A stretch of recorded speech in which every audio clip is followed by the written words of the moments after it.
ఈరోజు ప్రజలందరూ కూడా గమనిస్తూ ఉన్నారు.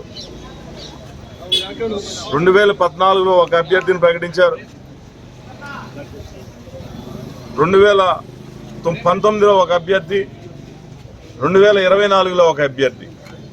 గత 3 సార్ల నుంచి కూడా ఇక్కడ అభ్యర్థుల్ని మార్చుకుంటా వైసీపీ పార్టీ ఇక్కడ ప్రజలందరినీ కూడా మోసం చేస్తూ ఉంది.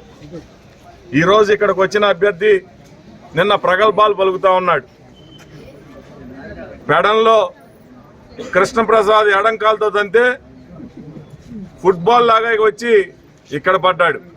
మైలవరంలో తంతే పెడంలో పడ్డాడు, పెడంలో తంతే పెనమలూరులో పడ్డాడు. రేపు జరగబోయే ఎన్నికల్లో పెనమలూరులో తంతే రాజకీయాల నుంచి అవుట్ అయిపోతాడని ఈ సందర్భంగా తెలియజేస్తా ఉన్నా. నిన్నేదో గొప్పగా చెప్తా ఉన్నాడు, చంద్రబాబు నాయుడు గారు పోటీ చేస్తారని, ఈయనేదో పెద్ద గొప్ప మహావీరుడని ఈయన తీసుకొచ్చి పోటీలో పెట్టారంట. చంద్రబాబు నాయుడు గారు వెళ్ళిపోయారంట. నీ పిచ్చి ప్రగల్భాలు ఆపి, నీకు దమ్ము ధైర్యం ఉండి నిజంగా చంద్రబాబు నాయుడు గారి మీద పోటీ చేసే సత్తా ఉంటే వెళ్ళి కుప్పం పోటీ చేయి. మీకు ఏ రోజైనా చెప్పారా ఇక్కడ పెనమలూరులో పోటీ చేస్తారని? నీ ఇక్కడ పెనమలూరులో పోటీ చేయడానికి జనసేన కార్యకర్త అయినా తెలుగుదేశం పార్టీ కార్యకర్త నిలబెట్టినా భారీ మెజార్టీతో గెలిపిస్తారు. కానీ నీలాంటి పేయింగ్ గెస్టుల్ని ఎక్కడా కూడా ఆదరించరు.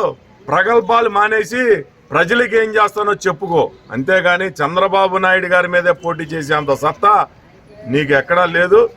నీకెక్కడా గతి లేక నువ్వు చంద్రబాబు నాయుడు గారిని దూషించి నీ ముఖ్యమంత్రి దగ్గర నువ్వు మెహర్బానీ తీసుకొని ఈరోజు నీకు ఇక్కడ సీటు సంపాదించుకున్నావు తప్పితే నీకు ఎటువంటి ప్రజాదరణ లేదు ఇక్కడ.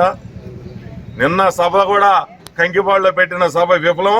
వాలంటీర్స్ని, డ్వాక్రా మహిళల్ని పోగేసి నువ్వు ఏదో మరి మమ అనిపించేసుకొని ఏదో గొప్ప ప్రగల్భాలు పలకటం కాదు. నీకు నిజంగా నువ్వు మాట్లాడే మాట మీద కట్టుబడి ఉంటే వెళ్ళి కుప్పం వెళ్ళి పోటీ చేయి. లేకపోతే ఇక్కడి నుంచి మీ వాళ్లే, నీ కార్యకర్తలు, మీ పార్టీ వాళ్లే నిన్ను సిద్ధంగా సమాజ్ చేయడానికి సిద్ధంగా ఉన్నారు.